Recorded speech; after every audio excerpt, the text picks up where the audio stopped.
man, I just like, I don't like that. Like, I'm like, how do we make that, change? So one of the things I instituted with my kids was like this concept of a 3-language family where everybody in the family has to learn 3 languages. And I just started saying it, like, this is only like 2 years ago. And so when we think about like legacy, like real legacy, like what does that really look like for us, for the next generation, the generation after that? When I'm dead and gone, I probably might, I might see my great grandkids, maybe.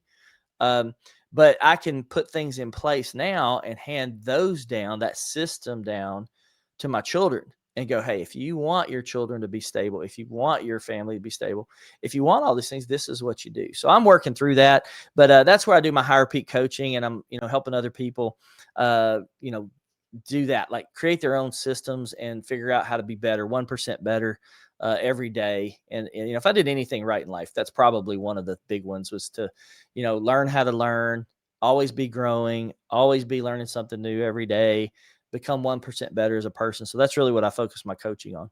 Yeah, because usually with what you just talked about, how do you get the, first generation builds a second generation and then the third generation just spends it all, and there's nothing Loses it left. all. Yeah, Yep. there's nothing left. And there's been some families who've kept it forever, but that's very far and few between. And it's just because, you got to teach that in your kids.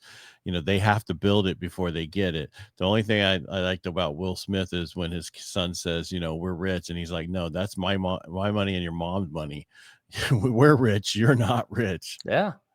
Well, I'm into Asian culture a bit, and I was taking some playbooks from there, but some of the old school Asian culture, they would literally kick their kids out for like 3, 5, 10 years. And those kids would have to go survive and make it on their own. And then when they come back, that's when they get their birthright, because they've proven themselves without family assistance, and they were able to make it successful. And I don't know if I want to go that hardcore, but one of the things I did, my parents overcompensated because they had bad family situations growing up.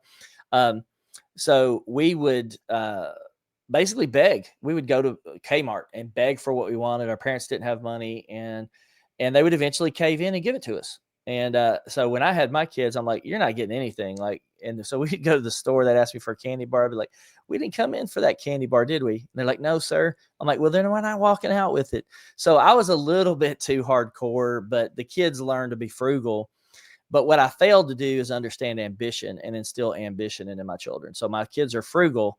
They're not ambitious. So I'm working on that. Like, how do they live in an abundance mindset?